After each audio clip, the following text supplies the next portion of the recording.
L'automne de 1834 enveloppait Bordeaux d'un manteau de brouillard épais qui s'infiltrait entre les pavés humides des rues étroites. Les ouvriers chargés de démolir l'ancien dépôt de vin de la rue Sainte-Catherine travaillaient avec acharnement, leurs marteaux résonnant comme un glas funèbre dans l'air matinal. Ce bâtiment, témoin silencieux de décennies d'histoire bordelaise, cachait en ses entrailles un secret qui allait bouleverser la tranquille bourgeoisie de la ville. Pierre Moreau, contremaître aux mains calleuses et au regard perçant, dirigeait les travaux depuis l'aube. À 53 ans, il avait vu défiler les révolutions, les guerres et les reconstructions, mais rien ne l'avait préparé à ce qu'il découvrirait ce jour-là. Lorsque sa pioche heurta quelque chose de dur sous les planches vermoulues du sol, un frisson parcourut son échine. Ce n'était pas le bois habituel, mais quelque chose de plus dense, de plus mystérieux. « Arrêtez tout !» cria-t-il à ses hommes, sa voix grave résonnant dans l'espace confiné. Les ouvriers s'immobilisèrent, leurs outils suspendus dans l'air chargés de poussière. Pierre s'agenouilla et dégagea délicatement les débris. Sous ses doigts apparut le contour d'une caisse en bois, parfaitement conservée, malgré les décennies d'abandon. « Mon Dieu !» murmura Jacques Bertrand, son assistant, en s'approchant. « Qu'est-ce que c'est que ça ?» Pierre souleva le couvercle avec précaution. À l'intérieur, enveloppé dans un tissu de soie violette aux reflets dorés, reposait une alliance en or ornée de gravures délicates. Mais ce qui glaça le sang des hommes présents, c'était le petit flacon de verre qui l'accompagnait, contenant une poudre blanchâtre aux reflets nacrés. Sur l'étiquette, écrite d'une écriture féminine élégante, on pouvait lire « Pour mon cher époux, avec tout mon amour, GL ». Il y en a d'autres, chuchota un jeune ouvrier, pointant du doigt vers le sol. Effectivement, 7 autres caisses identiques étaient alignées avec une précision militaire sous les planches pourries. Chacune contenait le même macabre trésor, une alliance et un flacon de poudre mystérieuse, tous marqués des initiales GL. L'atmosphère dans le dépôt était devenue oppressante. Les hommes échangeaient des regards inquiets, leurs visages blêmis par la découverte. Pierre sentait que cette trouvaille dépassait largement une simple curiosité historique. Il y avait quelque chose de sinistre, de calculé dans cette mise en scène souterraine. « Prévenez immédiatement les autorités », ordonna-t-il d'une voix ferme, « et que personne ne touche à rien d'autre. Cette affaire sent la mort à plein nez. » En moins d'une heure, l'inspecteur Louis Dubois arriva sur les lieux. Grand homme aux tempes grisonnantes et au regard acéré, il avait fait ses preuves dans les enquêtes les plus complexes de Bordeaux. Son expérience lui avait appris à reconnaître les signes d'un crime méticuleux. Et ce qu'il découvrait dépassait tout ce qu'il avait pu imaginer. 8 alliances, 8 flacons, murmurait-il en examinant chaque caisse avec minutie. GL, Geneviève Laurent. Ce nom me dit quelque chose. Il se tourna vers son adjoint, le jeune et ambitieux Henri Beaumont, fraîchement sorti de l'école de police. Beaumont, fouillez immédiatement les archives municipales. Je veux tout savoir sur cette Geneviève Laurent. Ses mariages, ses veuvages, tout ce qui peut nous éclairer sur cette affaire. Henri hocha la tête et partit en courant vers l'hôtel de ville, ses pas résonnant sur les pavés mouillés. L'inspecteur Dubois resta seul face aux preuves tangibles d'un crime qui semblait avoir été commis des décennies plus tôt. Il souleva délicatement l'un des flacons et l'examina à la lumière. La poudre brillait étrangement, comme si elle conservait encore une part de son pouvoir mortel. Qui était cette femme ? Se demanda-t-il à voix haute, son souffle formant un nuage de vapeur dans l'air froid. Et comment a-t-elle pu échapper à la justice pendant si longtemps ? Les heures qui suivirent furent consacrées à une recherche méthodique dans les archives poussiéreuses de Bordeaux. Henri Beaumont, armé de sa lampe à huile et de sa détermination, fouillait les registres paroissiaux, les actes de mariage et de décès, reconstituant peu à peu le puzzle de la vie de Geneviève Laurent. « Inspecteur !» s'écria-t-il en déboulant dans le bureau de Dubois, les bras chargés de documents jaunis. « J'ai trouvé quelque chose d'extraordinaire. Geneviève Laurent, née en 1758, s'est mariée 8 fois entre 1779 et 1810. Tous ses maris sont morts dans des circonstances, disons, particulières. L'inspecteur leva les yeux de son rapport, intrigué. Particulière comment? Maladie soudaine? Empoisonnements alimentaires? Fièvre inexpliquée? Tous des hommes en parfaite santé qui sont morts subitement après avoir épousé Madame Laurent. Et écoutez bien ceci. Tous étaient des membres éminents de la société bordelaise, riches négociants en vin, banquiers ou nobles. Un silence pesant s'installa dans le bureau. L'inspecteur Dubois sentait que cette affaire était bien plus complexe qu'un simple fait divers. Il y avait là les traces d'une vengeance méthodique, d'un plan élaboré sur plusieurs décennies. « Et que dit-on de Madame Laurent elle-même » demanda-t-il finalement. Henri consulta ses notes. Une femme d'une beauté remarquable, très cultivée, parlant plusieurs langues. Elle était respectée dans la haute société bordelaise pour sa grâce et son intelligence. Après la mort de son 8e mari en 1810, elle a mystérieusement disparu. Aucune trace officielle de sa mort ou de son départ. L'inspecteur se leva et se dirigea vers la fenêtre, observant les rues animées de Bordeaux. Au loin, la Garonne coulait paisiblement, gardienne des secrets de la ville. Il savait qu'il venait de mettre le pied dans une enquête qui allait le mener vers les recoins les plus sombres de l'histoire récente de la France. « Beaumont, dit-il sans se retourner, préparez-vous pour un long voyage dans le passé. Cette femme a orchestré quelque chose d'extraordinaire et nous allons découvrir quoi. Commencez par me trouver tout ce que vous pouvez sur son premier mari. Si ma théorie est correcte, c'est là que tout a commencé. » La nuit tombait sur Bordeaux, enveloppant la ville d'un mystère aussi épais que celui qui entourait Geneviève Laurent. Dans son bureau éclairé par la lueur vacillante des chandelles, l'inspecteur Dubois étalait les preuves devant lui. 8 alliances, 8 flacons, 8 vies éteintes. Il avait devant lui l'œuvre d'une femme qui avait transformé le mariage en arme de destruction. L'enquête venait de commencer, mais déjà, l'inspecteur pressentait qu'il allait devoir plonger dans les abîmes de la nature humaine pour comprendre ce qui avait pu pousser une femme apparemment respectable à devenir l'une des tueuses en série les plus méthodiques de son époque. De où vous m'accompagnez? Laissez dans les commentaires. L'histoire de Geneviève Laurent commença bien avant ses crimes, dans les salons dorés de l'aristocratie bordelaise de 1779.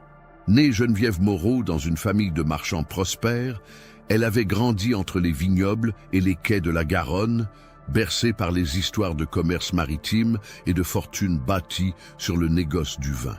Sa beauté était légendaire dans toute la région. Des cheveux d'un noir de jais qui ondulaient comme de la soie, des yeux verts aux reflets dorés qui semblaient percer l'âme de quiconque les croisait, et un sourire d'une douceur trompeuse qui masquait une intelligence redoutable. À 21 ans, Geneviève était considérée comme le plus beau parti de Bordeaux. Les prétendants se pressaient à la porte de la demeure familiale, rue du Parlement, chacun espérant conquérir le cœur de cette jeune femme exceptionnelle. Mais c'est Henri Laurent qui réussit à charmer la belle. Héritier d'une des plus anciennes familles de négociants en vin de la région, Henri était un homme d'une trentaine d'années, au charme raffiné et aux manières irréprochables. Le mariage fut célébré en grande pompe à la cathédrale Saint-André, devant tout le gratin bordelais. Geneviève, vêtue d'une robe de soie ivoire brodée de perles, rayonnait de bonheur. Henri, élégant dans son habit de velours bleu nuit, ne pouvait détacher son regard de sa nouvelle épouse. Ils formaient un couple parfait, envié par tous ceux qui les entouraient. Les premiers mois de leur union furent un enchantement. Henri initiait Geneviève aux subtilités du commerce du vin, l'emmenant visiter les châteaux du Médoc et de Saint-Émilion. Elle découvrait avec fascination ce monde d'hommes, comprenant rapidement les enjeux économiques et politiques qui régissaient le négoce bordelais. Sa vivacité d'esprit et sa capacité d'adaptation impressionnaient tous ceux qui la rencontraient, mais cette période de bonheur fut brutalement interrompue par un événement qui allait changer à jamais le cours de l'existence de Geneviève. En décembre 1779, Henri fut arrêté par les autorités royales sur des accusations de contrebande et de trahison. Les preuves présentées contre lui étaient accablantes, des documents compromettants retrouvés dans son bureau, des témoignages de complices supposés, des liens présumés avec des révolutionnaires. Geneviève, enceinte de 6 mois, assista impuissante au procès de son mari. Dans la salle d'audience bondée du palais de justice, elle vit Henri nier avec véhémence les accusations portées contre lui, clamer son innocence avec une passion déchirante. Mais le verdict était déjà écrit.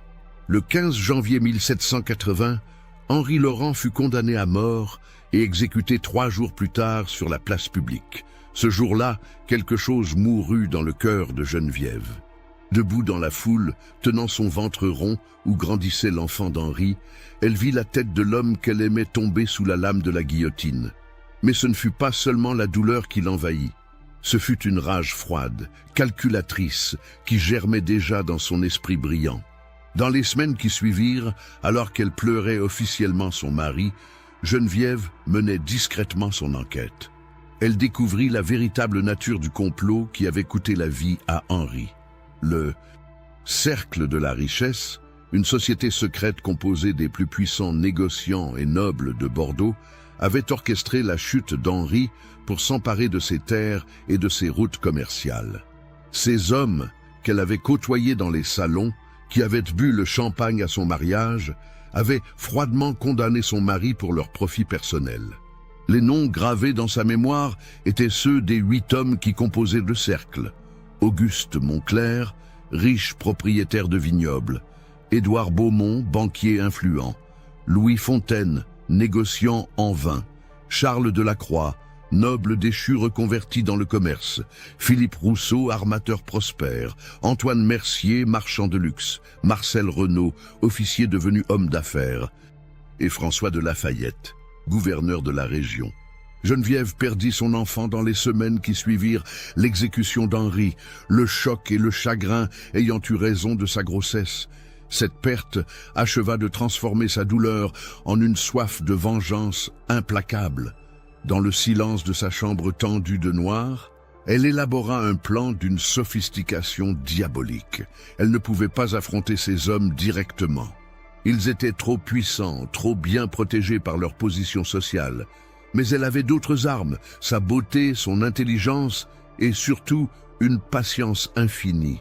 Elle allait les séduire un par un, les épouser et les éliminer avec la même froideur qu'ils avaient montrée envers Henri.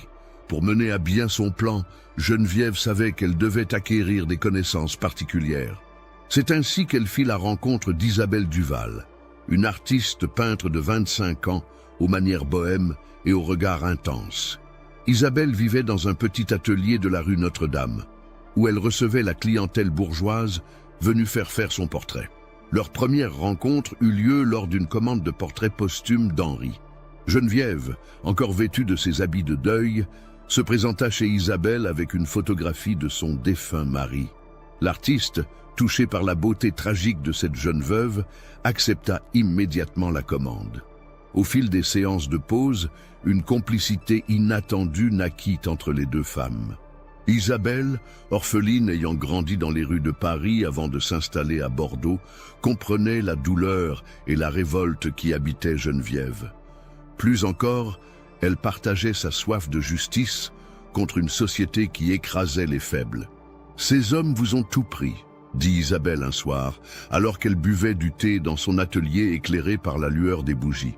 « Ils méritent de payer pour ce qu'ils ont fait. » Geneviève leva les yeux vers elle, surprise par cette déclaration directe. « Que suggérez-vous, Isabelle ? Que vous repreniez ce qu'ils vous ont volé. Tous les moyens sont bons contre des criminels. » Isabelle s'approcha et prit les mains de Geneviève dans les siennes. « Je connais des gens, des artistes, des apothicaires, des gens qui ont accès à certaines connaissances. » C'est ainsi que Geneviève fut initiée au secret de l'empoisonnement par les amis d'Isabelle, des révolutionnaires de l'ombre qui avaient survécu aux purges. Elle apprit l'art subtil des poisons indétectables, ceux qui imitaient les maladies naturelles, qui tuaient lentement, sans laisser de traces. L'arsenic blanc devint son arme de prédilection, mélangée à des herbes médicinales pour masquer son goût et ses effets. Pendant les mois qui suivirent, Geneviève transforma son apparence et sa personnalité. Elle abandonna ses habits de deuil pour des robes aux couleurs chatoyantes qui mettaient en valeur sa silhouette. Elle étudia l'art de la séduction, apprenant à moduler sa voix, à user de ses regards, à jouer de sa vulnérabilité apparente pour attendrir ses futures victimes. Le premier nom sur sa liste était Auguste Montclerc, le plus âgé des membres du cercle de la richesse. Veuf depuis peu, cet homme de 60 ans était réputé pour sa fortune colossale et sa solitude. Geneviève savait qu'elle devait frapper vite avant que sa réputation de veuve ne devienne suspecte. Elle organisa leur rencontre lors d'une réception donnée par les Beaumont en mai 1781. Vêtue d'une robe de soie émeraude qui faisait ressortir ses yeux, elle se présenta à Auguste comme une jeune veuve cherchant conseil pour gérer l'héritage de son défunt mari. L'homme, séduit par sa beauté et touché par sa détresse apparente, lui proposa immédiatement son aide. « Madame Laurent, dit-il en baisant galamment sa main gantée, permettez-moi de vous offrir mes plus sincères condoléances. Votre époux était un homme honorable. Sa disparition est une perte pour notre communauté. » Geneviève sourit avec la mélancolie parfaite d'une veuve éplorée. « Vous êtes trop aimable, monsieur Montclerc. Ces temps sont difficiles pour une femme seule. »« Une femme de votre qualité ne devrait jamais être seule, » répondit Auguste, déjà conquis par son charme discret. Leur courtisan dura 6 mois. Auguste, ébloui par l'intelligence et la grâce de Geneviève, lui faisait une cour assidue. Il l'emmenait à l'opéra, lui offrait des bijoux somptueux, lui parlait de ses affaires avec une confiance aveugle. Geneviève jouait parfaitement son rôle, se montrant reconnaissante mais réservée, intéressée mais pas cupide. Leur mariage fut célébré en novembre 1781, dans l'intimité cette fois, par respect pour le deuil récent de la mariée. Auguste était aux anges. Il avait épousé la plus belle femme de Bordeaux, et cette union renforçait considérablement sa position sociale. Geneviève emménagea dans le somptueux hôtel particulier de son nouveau mari, rue Vital-Carle. La demeure, avec ses hauts plafonds ornés de stucs dorés et ses jardins à la française, était le symbole de la réussite d'Auguste. Mais pour Geneviève, elle représentait avant tout une prison dorée où elle allait mener à bien sa vengeance. Les premiers mois de leur mariage furent marqués par une tendresse apparente. Auguste, amoureux comme un adolescent, couvrait sa jeune épouse d'attention. Il ne se doutait pas que chaque sourire, chaque caresse de Geneviève était calculée pour endormir sa méfiance. C'est au printemps 1782 que Geneviève passa à l'action. Auguste avait pris l'habitude de boire chaque matin une tisane spéciale que sa femme lui préparait, prétendument pour fortifier sa santé. « Mon cher époux, » lui disait-elle en lui apportant la tasse fumante, « cette préparation vous donnera la force nécessaire pour vos affaires. » Mais cette tisane contenait des doses infinitésimales d'arsenic soigneusement calculées pour provoquer une dégradation lente et progressive de l'organisme. Auguste commença à se plaindre de fatigue, de maux d'estomac, de migraines persistantes.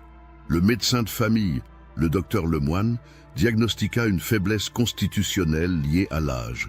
Il faut du repos et des remèdes fortifiants, prescrivit-il à Geneviève, qui approuvait avec la sollicitude parfaite d'une épouse dévouée. Parallèlement à cette lente agonie orchestrée, Geneviève renforçait ses liens avec Isabelle. Leur rencontre secrète dans l'atelier de la rue Notre-Dame était devenue le seul moment où elle pouvait être authentique, où elle pouvait partager ses véritables émotions. « Il souffre », confia-t-elle un soir à Isabelle alors qu'elle regardait le portrait d'Henri que l'artiste avait achevé. « Et Henri n'a-t-il pas souffert ?» répondit Isabelle en posant une main réconfortante sur l'épaule de Geneviève. « Votre mari vous a été arraché injustement. Cette justice que vous rendez est légitime. » Isabelle était devenue bien plus qu'une complice pour Geneviève. Elle était son ancrage émotionnel, la seule personne qui connaissait sa véritable nature. Leur relation évoluait vers quelque chose de plus profond, une intimité que la société de l'époque n'aurait jamais acceptée. Au bout de 8 mois de ce traitement progressif, Auguste Montclerc s'éteignit dans d'atroces souffrances le 12 août 1782. Le docteur Lemoine certifia un décès naturel dû à une défaillance des organes vitaux. Geneviève, impeccable dans son rôle de veuve éplorée, organisa des funérailles somptueuses qui marquèrent tout Bordeaux. Lors de la lecture du testament, elle hérita de la moitié de la fortune considérable d'Auguste, soit l'équivalent de plusieurs millions de livres actuels. Mais l'argent n'était qu'un moyen, pas une fin. Ce qui comptait, c'était que le premier membre du cercle de la richesse avait payé pour sa participation à la mort d'Henri. Avant de refermer définitivement le chapitre Auguste Moncler, Geneviève accomplit un rituel macabre. Dans la cave de l'hôtel particulier, elle confectionna la première des 8 caisses qui seraient découvertes 54 ans plus tard. L'alliance d'Auguste, récupérée discrètement sur son lit de mort, fut enveloppée dans un tissu de soie violette, couleur du deuil et de la vengeance. À côté, elle plaça un flacon contenant le reste de la poudre d'arsenic utilisée, marquée de ses initiales et d'une dédicace ironique. Cette caisse fut le premier trophée d'une collection qui allait s'enrichir au fil des années. Pour Geneviève, c'était plus qu'un simple memento mori. C'était la preuve tangible que justice avait été rendue, que la mort d'Henri commençait enfin à être vengée. L'automne 1782 marqua le début d'une nouvelle phase dans la vie de Geneviève. Officiellement, elle était une jeune veuve fortunée cherchant à reconstruire sa vie. Officieusement, elle préparait déjà sa prochaine cible. Édouard Beaumont, le banquier qui avait financé le complot contre Henri, ne se doutait pas qu'il venait d'entrer dans le viseur de la plus dangereuse prédatrice de Bordeaux. Geneviève avait appris une leçon cruciale avec Auguste. La patience était son alliée la plus précieuse. Elle ne devait pas se précipiter, ne pas éveiller les soupçons. Entre chaque mariage, elle observerait un délai respectable, entretiendrait son image de femme respectable et continuerait à tisser sa toile mortelle. Dans son journal intime, qu'elle tenait caché dans un compartiment secret de son secrétaire, elle écrivait chaque soir « Henri, mon amour, j'ai commencé à laver ton honneur dans le sang de tes bourreaux. 7 noms restent sur ma liste, 7 vies à prendre pour que ta mort soit vengée. Je te jure sur notre amour éternel que pas un seul de ces hommes n'échappera à ma justice. » L'hiver s'installait sur Bordeaux, et avec lui, les préparatifs de la prochaine phase du plan de Geneviève. Elle avait désormais prouvé qu'elle pouvait tuer sans être soupçonnée. Les 7 autres membres du cercle de la richesse ne savaient pas encore qu'ils étaient condamnés. Mais leur sort était scellé dans l'esprit implacable de la veuve Laurent. Les années qui suivirent la mort d'Auguste Moncler virent Geneviève Laurent se transformer en une prédatrice d'une efficacité redoutable. Entre 1783 et 1789, elle perfectionna son art mortel en éliminant méthodiquement 4 autres membres du cercle de la richesse.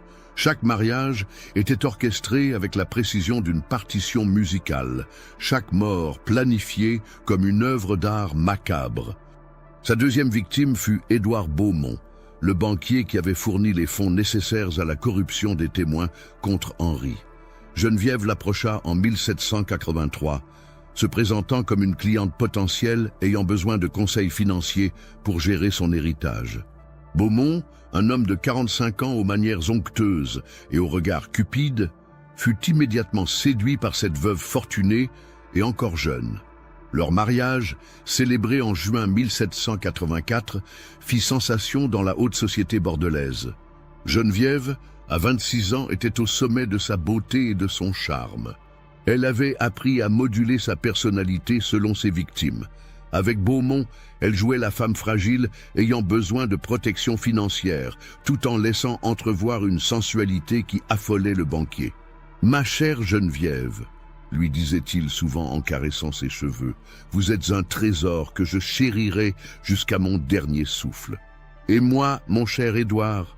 répondait-elle avec un sourire tendre qui cachait une ironie glaciale. « Je veillerai sur votre santé comme sur la prunelle de mes yeux. » Cette fois, Geneviève varia sa méthode. Au lieu de l'arsenic, elle utilisa de la digitaline, extraite de la digitale pourpre qu'Isabelle cultivait dans son jardin secret. Cette substance, administrée en petites doses dans le café du matin d'Édouard, provoquait des troubles cardiaques progressifs, parfaitement mimés par les symptômes d'une angine de poitrine. Édouard Beaumont mourut en mars 1785, officiellement d'une crise cardiaque, dans les bras de sa jeune épouse, qui appelait désespérément le médecin. Une fois de plus, Geneviève hérita d'une fortune considérable, qu'elle utilisa pour renforcer sa position sociale et financer ses prochaines opérations. La troisième victime fut Louis Fontaine, le négociant en vin qui avait témoigné contre Henri lors du procès. Geneviève l'épousa en septembre 1786, après une cour de 18 mois où elle avait joué la carte de la passion contenue. Fontaine, homme rude mais sensible au charme féminin, tomba dans ses filets comme les précédents. Cette fois, elle utilisa l'aconitine, extraite de l'aconite napelle, une plante aussi belle que mortelle. Mélangée au vin que Fontaine dégustait chaque soir pour tester ses crus, la substance provoquait des symptômes similaires à ceux d'une intoxication alimentaire, puis d'une paralysie progressive. Louis Fontaine mourut en janvier 1788, emportant avec lui le secret de sa participation au complot contre Henri Laurent. Pendant toute cette période, la relation entre Geneviève et Isabelle se renforçait. L'artiste était devenu sa confidente absolue, celle qui l'aidait à supporter le poids psychologique de ses actes. Leurs rencontres dans l'atelier de la rue Notre-Dame étaient les seuls moments où Geneviève pouvait être elle-même, où elle pouvait exprimer ses doutes, ses peurs, et aussi sa satisfaction grandissante à voir ses ennemis tomber un à un. Parfois, je me demande si Henri approuverait ce que je fais, confia-t-elle à Isabelle lors d'une de leurs soirées, alors qu'elle contemplait les flammes danser dans la cheminée. Henri était un homme bon, répondit Isabelle en caressant tendrement les cheveux de Geneviève. Mais la bonté ne suffit pas toujours dans ce monde cruel. Vous faites ce que la justice officielle n'a pas su faire. Vous rendez à ces hommes la monnaie de leurs pièces. Isabelle ne se contentait pas d'un soutien moral. Elle aidait concrètement Geneviève dans ses préparatifs, fournissant des alibis, créant des distractions lors des événements sociaux et surtout, elle lui procurait les substances nécessaires à ses crimes grâce à son réseau d'artistes et de bohèmes qui gravitaient dans les milieux révolutionnaires. Le quatrième membre du cercle à périr fut Charles Delacroix, l'ancien noble reconverti dans le commerce. Geneviève l'épousa en avril 1789, en pleine effervescence révolutionnaire. Cette période troublée lui facilitait la tâche. Les morts suspectes se perdaient dans le chaos général, et les autorités avaient d'autres préoccupations que d'enquêter sur le décès d'anciens nobles. Delacroix mourut en octobre 1789, empoisonné au cyanure d'hydrogène dissimulé dans ses pastilles pour la gorge, qu'il prenait quotidiennement pour soigner une toux persistante. Le médecin attribua sa mort à une complication pulmonaire, symptôme fréquent en cette période d'épidémie. Philippe Rousseau, l'armateur, fut la cinquième victime. Geneviève l'épousa en juin 1791, profitant de l'instabilité politique pour justifier un mariage rapide. Rousseau, homme pragmatique et calculateur, pensait faire une excellente affaire en épousant cette veuve fortunée qui comprenait les subtilités du commerce maritime. Il mourut en décembre 1791, empoisonné à la strychnine, administré dans son tabac à priser, une mort attribuée à une crise d'épilepsie soudaine. Chaque élimination renforçait la confiance de Geneviève en ses méthodes. Elle avait développé une routine parfaite. Séduction, mariage, période de bonheur conjugal, administration progressive du poison, veuvage et héritage. Entre chaque mariage, elle observait scrupuleusement une période de deuil respectable, entretenant son image de femme vertueuse, frappée par le malheur. Mais c'est durant cette période que Geneviève fit une découverte qui allait bouleverser sa vision de la vengeance. En fouillant dans les papiers personnels de Philippe Rousseau, elle découvrit des documents qui révélaient l'existence d'un 9e membre du cercle de la richesse. Un homme resté dans l'ombre. Le véritable architecte du complot contre Henri, Alexandre Moreau, son propre père. Cette révélation frappa Geneviève comme un coup de tonnerre.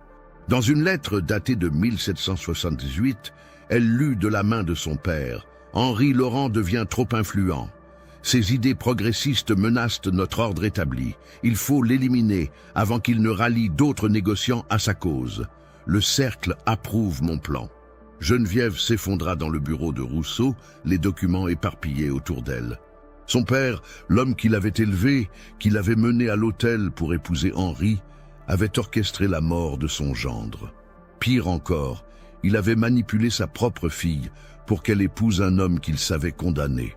Cette nuit-là, Geneviève se rendit chez Isabelle dans un état second. L'artiste la trouva tremblante, les yeux hagards, tenant encore les lettres accusatrices dans ses mains crispées. « Mon propre père », répétait-elle comme une litanie. « Mon propre père était le chef du cercle. Il a tué Henri, il m'a détruite, et il a continué à me regarder dans les yeux comme si de rien n'était. » Isabelle la prit dans ses bras, sentant la détresse profonde qui ébranlait sa bien-aimée. « Que voulez-vous faire ?» demanda-t-elle doucement. « Je vais le tuer, » répondit Geneviève d'une voix d'outre-tombe, « comme j'ai tué les autres. Mais d'abord, je vais finir ce que j'ai commencé. Les 3 derniers membres du cercle doivent mourir. Ensuite, ce sera son tour. » Cette découverte transforma radicalement la nature de la vengeance de Geneviève. Ce qui était jusqu'alors une quête de justice devenait un règlement de compte familial d'une cruauté inouïe. Elle décida de garder son père pour la fin, voulant qu'il assiste impuissant à la chute de tous ses complices avant de connaître son propre sort. Antoine Mercier, le marchand de luxe, devint sa 6e victime. Leur mariage en mars 1792 coïncida avec les troubles révolutionnaires qui secouaient la France. Mercier, terrified par les événements politiques, voyait en Geneviève une oasis de stabilité dans un monde en chaos. Il mourut en septembre 1792, empoisonné à la belladone mélangée à ses gouttes pour les yeux, une substance qui provoquait une dilatation pupillaire fatale, masquée en accident domestique. Si cette histoire macabre vous a donné des frissons, partagez-la avec un ami qui adore les contes de terreur. Mais c'est avec ces 2 dernières victimes officielles que Geneviève allait démontrer toute l'étendue de son génie criminel. Marcel Renaud et François de Lafayette, respectivement capitaine et gouverneur, étaient les plus dangereux membres du cercle car les plus intelligents et les plus méfiants. Marcel Renaud avait servi dans l'armée royale avant de se reconvertir dans les affaires. Homme méthodique et observateur, il avait commencé à s'interroger sur la série de morts suspectes qui frappèrent leur cercle. « C'est étrange », confiait-il à François de Lafayette lors d'une soirée, « tous ces décès touchent des hommes qui se connaissaient bien. » François de Lafayette, gouverneur de la région et ancien militaire, partageait ses soupçons. « Et tous avaient épousé en secondes noces », ajouta-t-il pensivement. « Il y a peut-être là plus qu'une coïncidence. » Geneviève, qui avait ses espions dans toute la haute société bordelaise, fut informée de ces conversations par Isabelle, qui fréquentait les domestiques et les artisans gravitant autour de l'élite. Elle comprit qu'elle devait accélérer son plan et frapper les 2 hommes simultanément avant qu'ils ne découvrent la vérité. C'est ainsi qu'elle élabora son plan le plus audacieux, séduire les 2 hommes en même temps en leur faisant croire qu'elle hésitait entre eux, et les éliminer lors d'un duel qu'elle orchestrerait. Cette stratégie lui permettrait de se débarrasser de ses 2 derniers ennemis tout en détournant définitivement les soupçons. La période de 1792 à 1794 fut marquée par un jeu de séduction complexe où Geneviève naviguait entre Marcel Renaud et François de Lafayette avec une habileté consommée. Elle acceptait les invitations de l'un le lundi, celles de l'autre le mercredi, entretenant chez chacun l'espoir d'être choisi tout en attisant leur jalousie mutuelle. « Madame Laurent, » lui disait Marcel Renaud lors de leur promenade sur les quais de la Garonne, « j'espère que vous saurez reconnaître la sincérité de mes sentiments par rapport aux autres prétendants. »« Capitaine Renaud, » répondait-elle avec un sourire énigmatique, « mon cœur appartient encore à mes défunts époux. Il faudra me laisser le temps de guérir mes blessures. » Le même jour, elle tenait un discours similaire à François de Lafayette. « Gouverneur, votre patience et votre compréhension touchent profondément mon cœur meurtri, mais je ne puis encore m'engager sans être certaine de mes sentiments. » Cette double cour dura 2 années entières, période durant laquelle Geneviève étudiait minutieusement les habitudes, les faiblesses et les caractères de ses 2 proies. Elle découvrit que Marcel Renaud était un homme d'honneur, obsédé par les questions d'intégrité militaire, tandis que François de Lafayette était rongé par la culpabilité concernant certaines de ses décisions politiques passées. C'est cette connaissance intime de leur psychologie qui lui permit d'orchestrer leur chute. En février 1794, lors d'un bal donné dans l'hôtel de ville de Bordeaux, Geneviève laissa négligemment tomber une lettre d'amour factice, dans laquelle elle semblait promettre sa main à Marcel Renaud. François de Lafayette la trouva par hasard et fut pris d'une jalousie furieuse. Le lendemain, conformément aux prévisions de Geneviève, François provoqua Marcel en duel. « Vous déshonorez Madame Laurent par vos manœuvres », lui lança-t-il devant témoins lors d'une réception. « Je ne puis tolérer qu'un homme de votre rang agisse avec si peu de galanterie. » Le duel fut fixé au petit matin du 18 février 1794, dans un bosquet isolé près de la Garonne. Geneviève, prévenue par un billet anonyme qu'elle avait elle-même orchestré, arriva sur les lieux juste à temps pour empêcher cette tragédie. Mais sa véritable intention était tout autre. « Messieurs, je vous en supplie !» s'écria-t-elle, en descendant de sa calèche, sa robe blanche flottant dans le vent matinal. « Ne versez pas le sang pour moi, mon cœur ne pourrait supporter une telle tragédie. » Mais il était trop tard. L'honneur des deux hommes était en jeu et aucun ne pouvait reculer sans perdre la face. Geneviève assista au duel avec une émotion feinte parfaitement maîtrisée, les larmes coulant sur ses joues à point nommé. Ce que ni Marcel ni François ne savaient, c'est que Geneviève avait manipulé leurs armes la veille. Elle avait remplacé la poudre de leur pistolet par un mélange explosif de sa composition, qui garantissait que les deux coups seraient l'hôtel. Quand les détonations retentirent dans l'air froid du matin, les deux hommes s'effondrèrent simultanément, victimes apparentes de leur propre rage. Geneviève courut vers eux en criant, jouant parfaitement la femme horrifiée par cette double tragédie. « Mes chers amis !» sanglotait-elle en s'agenouillant entre les deux corps. « Pardonnez-moi d'avoir été la cause involontaire de votre malheur. » Les témoins du duel, émus par sa détresse, témoignèrent de l'innocence totale de Madame Laurent dans cette affaire. Elle était même présentée comme une victime supplémentaire de cette tragédie masculine. Avec la mort de Renaud et Lafayette, Geneviève avait éliminé 7 des 8 membres du cercle de la richesse. Il ne restait plus qu'un nom sur sa liste, Antoine Mercier, qu'elle épousa et élimina en 1796 en utilisant du mercure liquide introduit dans ses médicaments contre la goutte. Maintenant, seul son père restait vivant parmi les responsables de la mort d'Henri.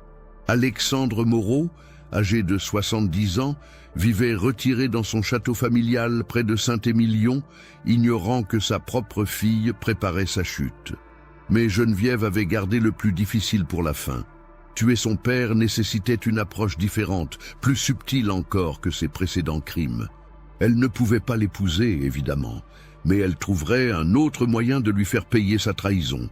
La révélation du rôle de son père dans le complot avait ajouté une dimension personnelle terrible à sa quête de vengeance. Ce n'était plus seulement la veuve d'Henri Laurent qui agissait, mais aussi la fille trahie qui découvrait l'ampleur de la manipulation dont elle avait été victime. Dans son journal intime, elle écrivait désormais « Henri, mon amour, ton sacrifice n'aura pas été vain. 7 de tes bourreaux ont payé de leur vie. Il en reste un, le plus coupable de tous, celui qui a osé utiliser sa propre fille comme instrument de destruction.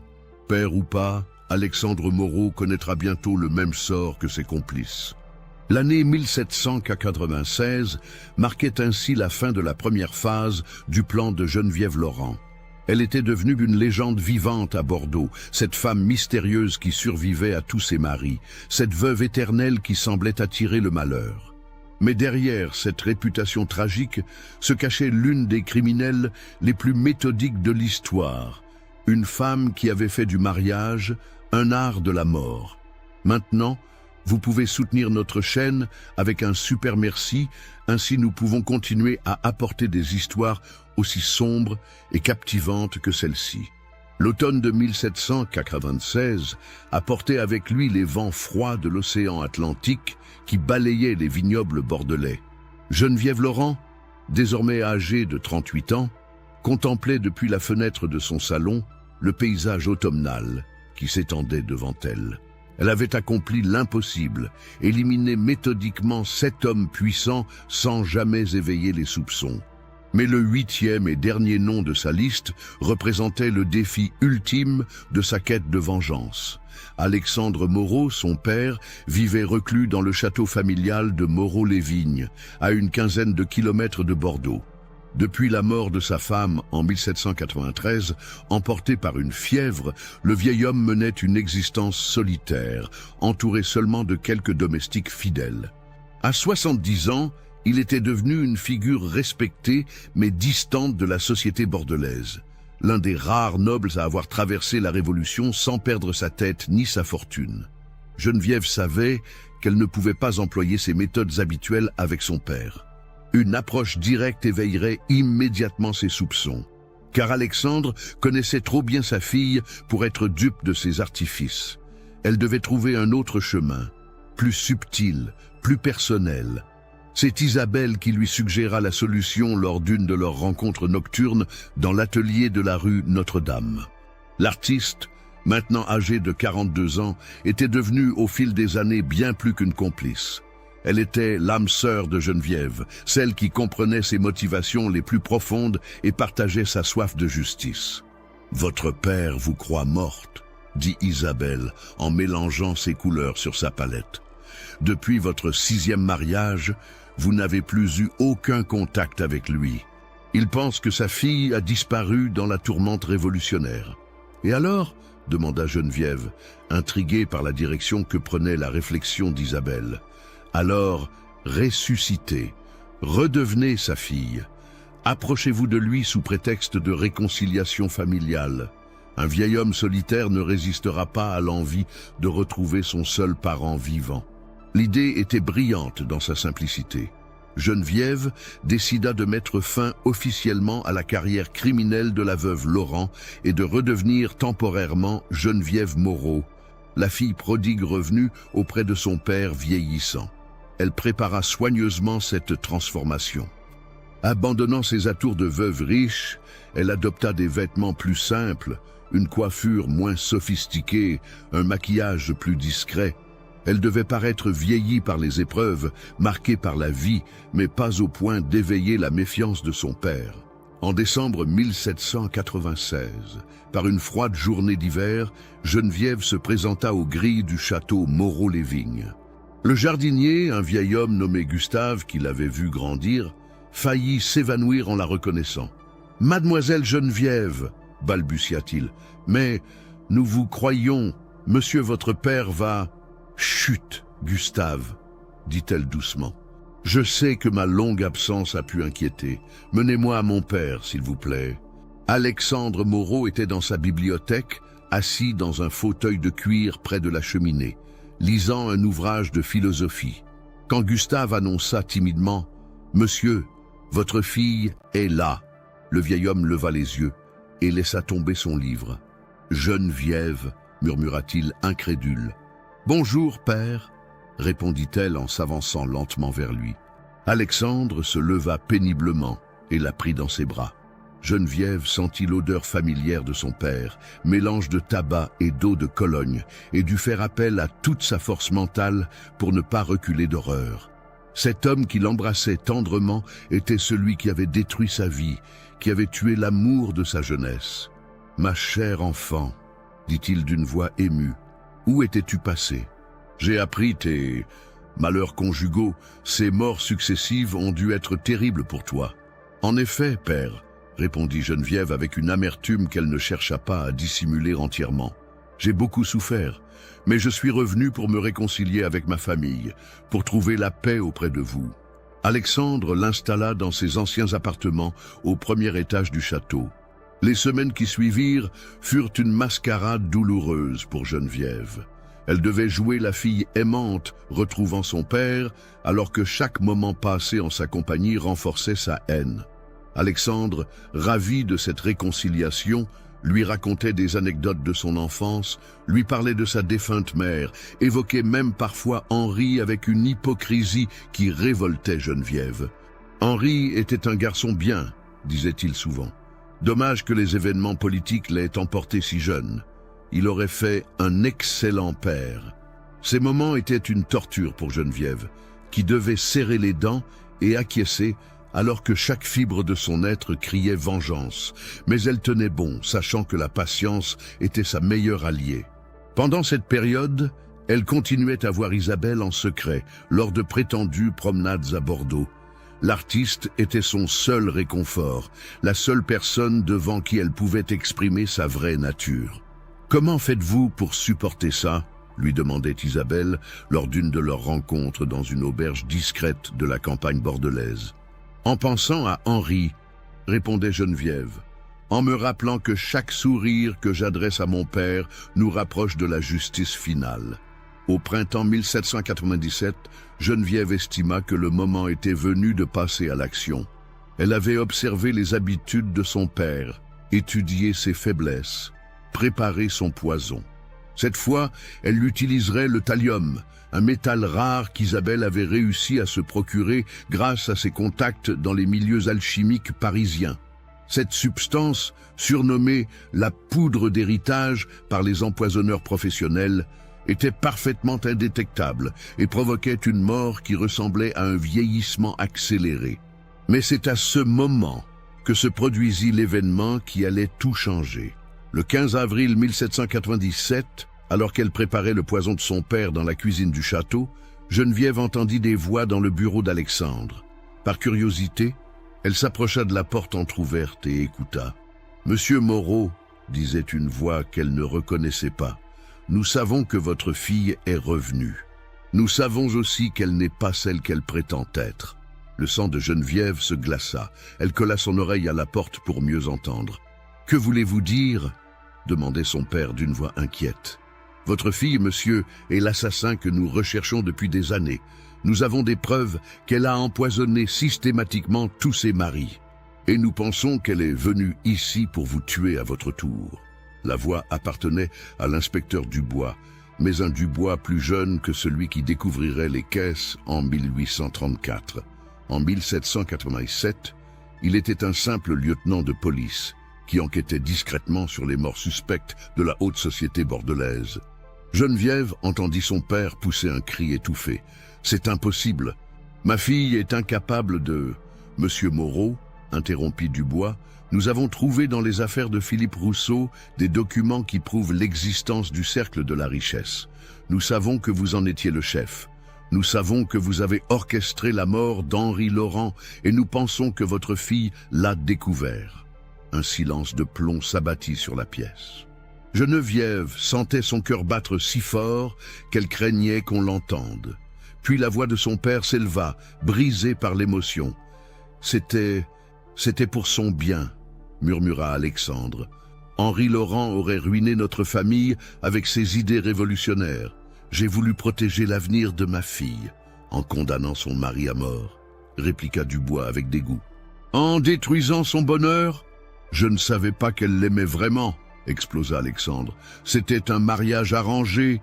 Je pensais qu'elle s'en remettrait, qu'elle trouverait un époux plus convenable. » Cette révélation acheva de détruire les dernières traces d'affection que Geneviève pouvait encore éprouver pour son père. Non seulement il avait tué Henri, mais il l'avait fait en croyant que les sentiments de sa fille n'avaient aucune importance. Il l'avait sacrifiée sur l'autel de ses ambitions politiques et économiques. « Où est votre fille maintenant ?» demanda Dubois. « En ville, chez une amie. Elle revient toujours pour le dîner. »« Parfait, nous l'attendrons ici. Cette mascarade a assez duré. » Geneviève s'éloigna silencieusement de la porte. Son plan initial venait de s'effondrer, mais sa détermination restait intacte. Si elle ne pouvait plus tuer son père en secret, elle le ferait ouvertement. Après tout, qu'avait-elle encore à perdre? Elle retourna dans la cuisine et acheva de préparer le poison destiné à Alexandre. Puis, avec un calme terrifiant, elle se dirigea vers le bureau où l'attendaient son père et l'inspecteur Dubois. « Bonsoir, père », dit-elle en entrant, tenant dans ses mains un plateau avec 3 tasses de thé fumant.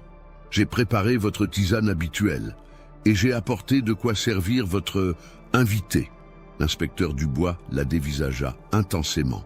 Cette femme d'apparence si fragile était donc la tueuse qu'il traquait depuis des mois. « Madame Laurent, dit-il en se levant lentement, je crois que nous avons beaucoup de choses à nous dire. »« En effet, inspecteur, » répondit Geneviève, avec un sourire qui glaça le sang des deux hommes. « Commençons par le commencement. Père, voulez-vous raconter à monsieur l'inspecteur comment vous avez assassiné mon mari ?» La tension dans le bureau d'Alexandre Moreau était palpable. Les trois protagonistes se faisaient face dans un triangle mortel. Geneviève, tenant toujours son plateau de thé empoisonné, l'inspecteur Dubois, la main posée sur son pistolet, et Alexandre, effondré dans son fauteuil, le visage livide sous le poids de ses révélations. « Ma chère fille, balbutia Alexandre, tu ne comprends pas.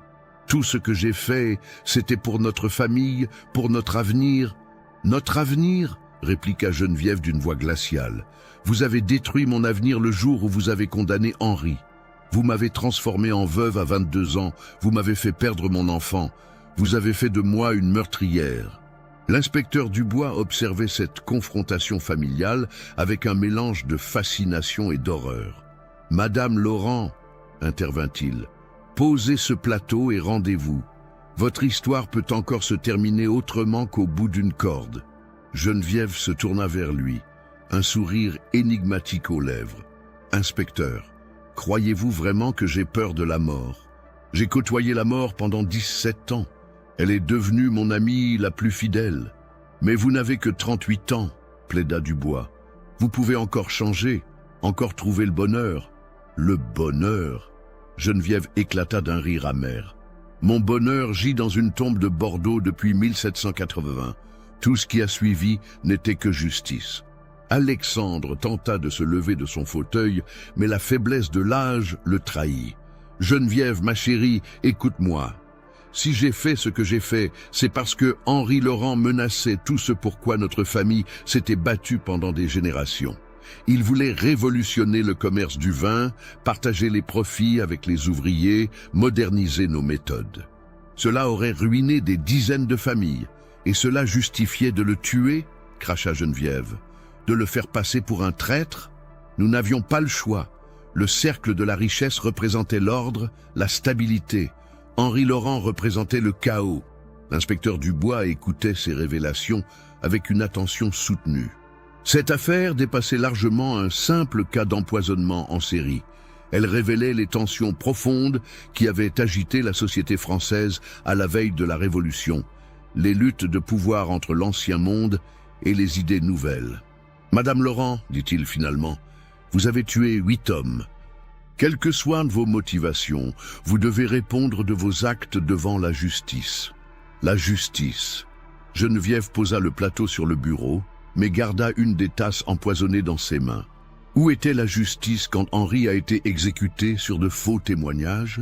Où était la justice quand mon enfant est mort de chagrin? Je n'ai fait qu'appliquer la loi du talion, inspecteur. Œil pour œil, dent pour dent. Mais vous avez tué des innocents, protesta Dubois. Des innocents. Le rire de Geneviève résonna dans la pièce comme un glas. Auguste Monclerc a fourni les faux témoins. Édouard Beaumont a financé la corruption. Louis Fontaine a menti sous serment. Charles Delacroix a forgé les documents compromettants. Philippe Rousseau a fait disparaître les preuves de l'innocence d'Henri. Antoine Mercier a acheté le silence des témoins favorables. Marcel Renaud et François de Lafayette ont signé l'ordre d'exécution. Où voyez-vous des innocents dans cette liste? Alexandre écoutait l'énumération de sa fille avec une horreur grandissante. Comment as-tu découvert tout cela? En devenant leur épouse, père, en partageant leur lit, leurs secrets, leurs documents privés. Ils m'ont tout révélé sans s'en rendre compte, croyant séduire une veuve naïve alors qu'ils confessaient leurs crimes à leurs futurs bourreaux. L'inspecteur Dubois réalisait qu'il se trouvait face à une intelligence criminelle exceptionnelle. Cette femme avait orchestré une vengeance d'une complexité inouïe, utilisant les codes de la société de son époque pour servir ses desseins meurtriers. « Et maintenant ?» demanda-t-il. « Vous comptez empoisonner votre père sous mes yeux ?»« Non, inspecteur. » répondit Geneviève en levant la tasse vers ses lèvres. « Je compte boire moi-même ce poison. »« Non !» cria Alexandre en se jetant vers sa fille. « Arrêtez !» ordonna Dubois en dégainant son arme. Mais Geneviève avait déjà porté la tasse à ses lèvres. Au dernier moment, cependant, elle s'arrêta et sourit. « Je plaisantais, messieurs. Ce thé est parfaitement inoffensif. Le vrai poison est dans la tasse que tenait Père quand je suis entré. » Effectivement, Alexandre tenait encore une tasse qu'il avait commencé à boire avant l'arrivée de sa fille. Son visage pâlit soudainement quand il comprit l'implication de ses paroles. « Tu m'as empoisonné ?» murmura-t-il, ses mains tremblant autour de la porcelaine. « Il y a 1 heure, quand je vous ai apporté votre thé habituel, » confirma Geneviève avec un calme terrifiant. « Le thallium agit lentement, père. Vous avez encore quelques minutes pour faire vos adieux à ce monde. » L'inspecteur Dubois se précipita vers Alexandre pour l'examiner. Déjà, les premiers symptômes apparaissaient. Nausées, vertiges, difficultés respiratoires. « Il faut un médecin » cria-t-il. « Aucun médecin ne peut plus rien pour lui » déclara Geneviève. « Et même s'il le pouvait, pourquoi sauverais-je l'assassin de mon mari ?» Alexandre s'effondra dans son fauteuil, ses forces l'abandonnant rapidement. « Geneviève, ma fille, pardonne-moi. » « Vous demandez pardon ?» Geneviève s'agenouilla devant son père agonisant, ses yeux verts brillant d'une lueur implacable. « Savez-vous ce que j'ai enduré pendant 17 ans ? Chaque nuit, je voyais le visage d'Henri me supplier de le venger. Chaque jour, je devais jouer la comédie avec ses assassins, sourire à ceux qui l'avaient tué, partager leur lit en pensant à sa tombe. Je ne savais pas, » balbutia Alexandre, sa voix de plus en plus faible. « Vous ne saviez pas que votre fille avait un cœur, que son mariage n'était pas qu'une transaction commerciale. Vous m'avez traité comme un pion sur votre échiquier, père. Aujourd'hui, c'est moi qui joue les derniers coups. » L'inspecteur Dubois assistait à cette confrontation avec un mélange d'horreur et de fascination. Il réalisait qu'il était témoin de l'acte final d'une tragédie qui avait commencé 17 ans plus tôt. « Madame Laurent, » dit-il d'une voix ferme, « même si je comprends vos motivations, vous devez vous rendre. La justice doit suivre son cours. » Geneviève se tourna vers lui.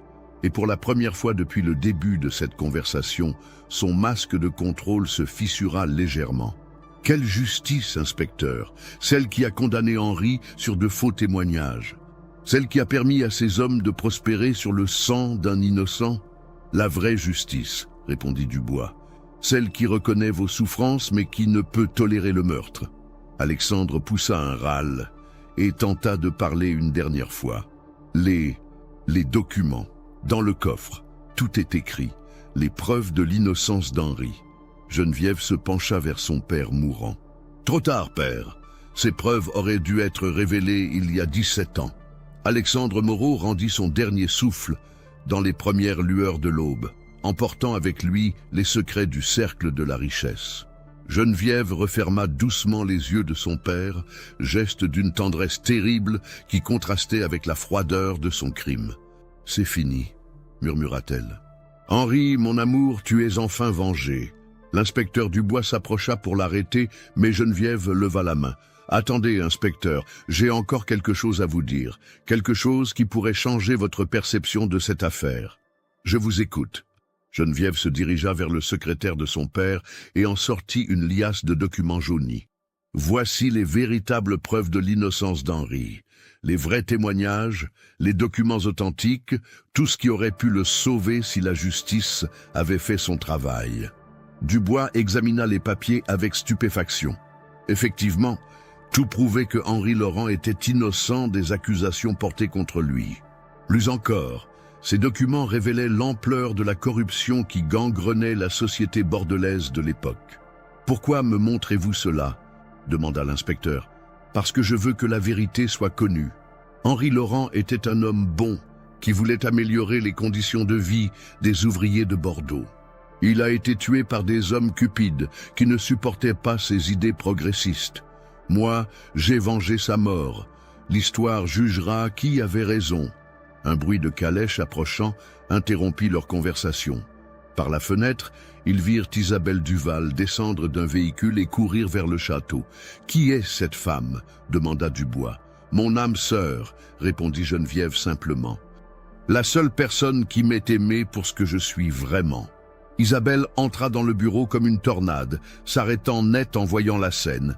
Alexandre mort dans son fauteuil, l'inspecteur en armes, et Geneviève debout au milieu de la pièce avec une sérénité inquiétante. « Geneviève !» s'écria-t-elle. « J'ai entendu dire que la police vous recherchait. Il faut partir maintenant. Il est trop tard, mon cœur, répondit Geneviève avec tendresse. Notre histoire touche à sa fin. L'inspecteur Dubois regardait alternativement les deux femmes, comprenant soudain la nature de leur relation. Madame Duval, je présume, vous étiez sa complice dans ces crimes? Sa complice. Isabelle se redressa fièrement. J'étais bien plus que cela, inspecteur. J'étais sa raison de vivre quand la vengeance ne suffisait plus à la faire tenir debout. Cette déclaration révéla à Dubois une dimension inattendue de cette affaire. Ces deux femmes avaient vécu une histoire d'amour clandestine pendant près de 15 ans, dans une société qui n'acceptait pas de telles relations. Leur amour avait été le moteur secret de la vengeance de Geneviève, mais aussi son salut émotionnel. « Inspecteur, » dit Geneviève en s'approchant de lui, « je vais vous proposer un marché. Je ne négocie pas avec les criminels, même quand ils peuvent vous révéler un réseau de corruption qui gangrène Bordeaux depuis des décennies. » Geneviève sortit d'autres documents du secrétaire. Dans ces papiers, vous trouverez les noms de tous les complices du cercle de la richesse, les détails de leurs crimes, les preuves de leur corruption. De quoi nettoyer cette ville de ses éléments les plus pourris. Dubois examina rapidement les documents. Effectivement, ils contenaient des informations compromettantes sur des dizaines de personnalités influentes de Bordeaux. Que voulez-vous en échange ? Une heure pour disparaître avec Isabelle. Après cela, vous pourrez lancer vos recherches, mais nous serons loin. C'est impossible. Vous êtes une meurtrière. Je suis une justicière, corrigea Geneviève. Ces hommes ont échappé à la loi pendant 17 ans. Moi, j'ai appliqué la seule justice possible, celle du talion. Isabelle s'approcha de Geneviève et prit sa main. Mon amour, nous ne pouvons pas fuir éternellement. Nous le pouvons, répondit Geneviève avec conviction. J'ai amassé assez de fortune pour que nous vivions confortablement n'importe où en Europe.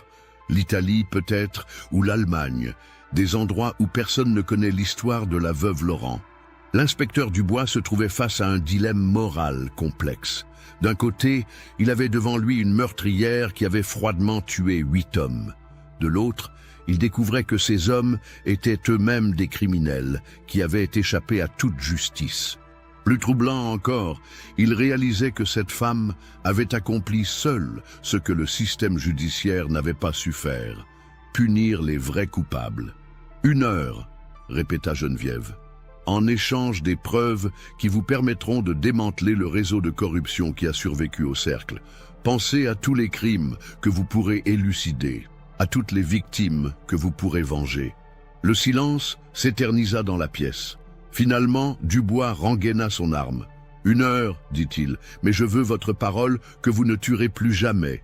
Vous avez ma parole, répondit Geneviève. Ma vengeance est accomplie. Je n'ai plus de raison de tuer. Isabelle et Geneviève se dirigèrent vers la porte, mais cette dernière se retourna une fois encore vers le corps de son père. Au revoir, père. Puissiez-vous trouver dans la mort la paix que vous n'avez jamais donnée aux autres.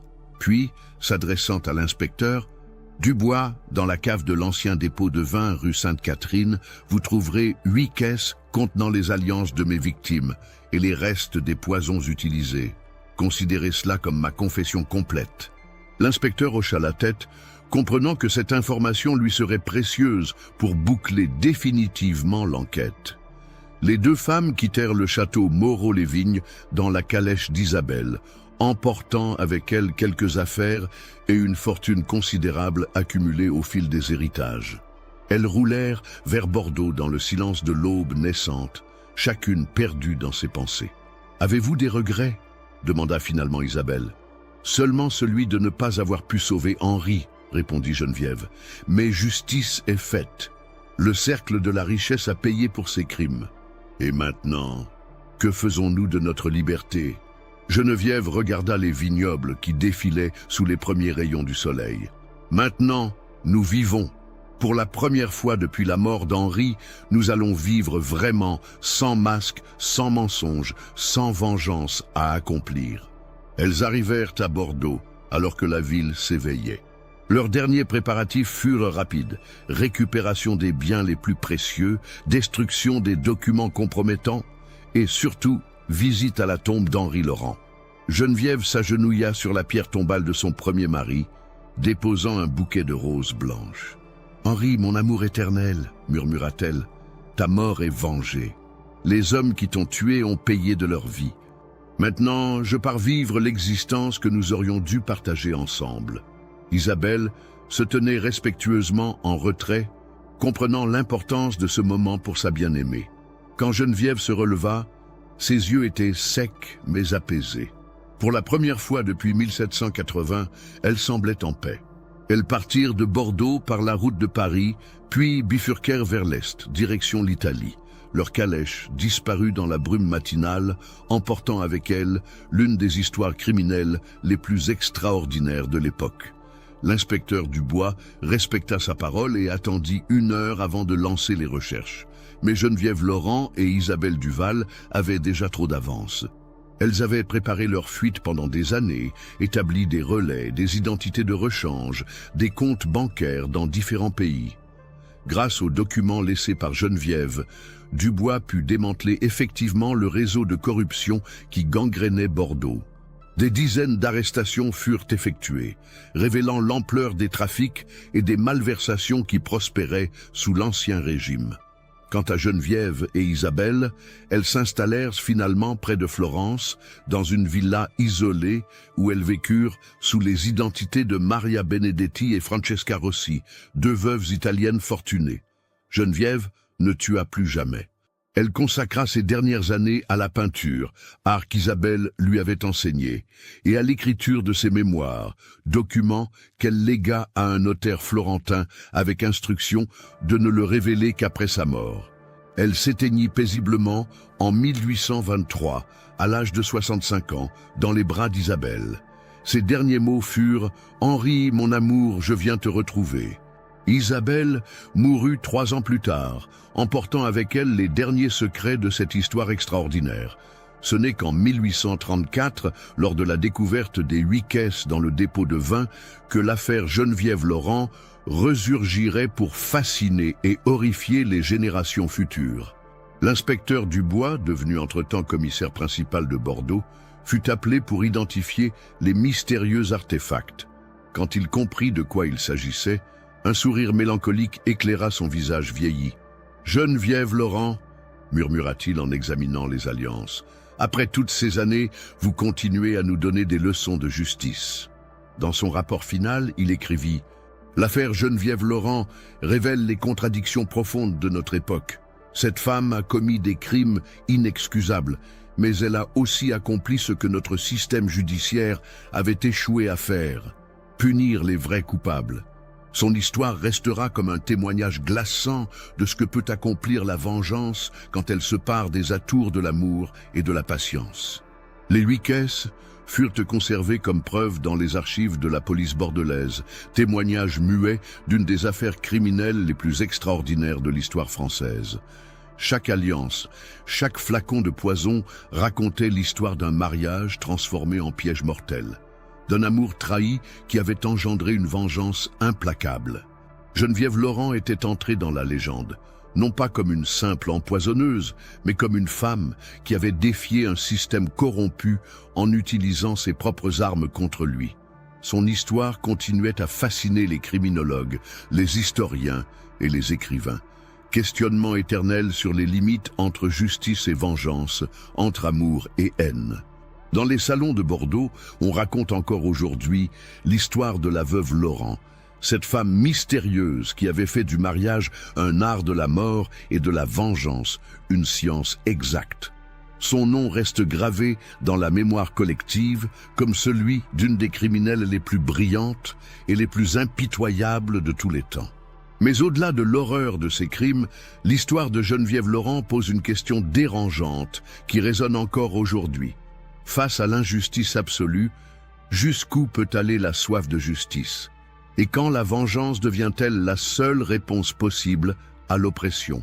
Ces questions, Geneviève les avait résolues à sa manière, transformant sa douleur en force, son amour en arme, et sa vie en une œuvre de destruction créatrice qui marqua à jamais l'histoire de Bordeaux et de la justice française. Qu'avez-vous pensé de cette histoire? Laissez vos commentaires ci-dessous et partagez vos réflexions sur cette affaire terrifiante. Vous voulez plus d'histoires de terreur qui mélangent histoire et mystère? Abonnez-vous, activez la cloche de notification et partagez avec ceux qui aiment le côté obscur de l'humanité. Nous nous retrouvons dans le prochain cauchemar.